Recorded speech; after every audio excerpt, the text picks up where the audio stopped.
Hello everyone, good afternoon. So kakabangon ko lang din. Maghapon ako nakahiga. Linggo ngayon, so lahat ay may karapatang magpahinga.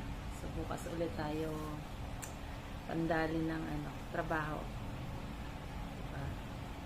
So kayo anong ginagawa nyo? Sa mga walang pera, ganito ang rest day.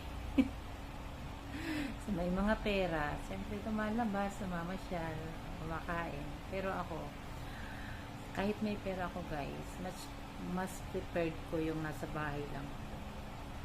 Mas gusto ko yung nasa bahay lang ako. Gusto ko pag gumala ako, kasama ko yung mga anak ko. Pero dahil wala mga anak ko dito, mas okay na nasa bahay lang ako. Walang gastos. Tsaka, mas gusto ko kasi natutulog lang ako pag Sunday. After ko maglaba, maglinis ng bahay, tulog na yung gusto kong session. Yan, hanggang sa ma-feel ko na nakabawi ako sa buong isang linggo. Diba? So, yun lang.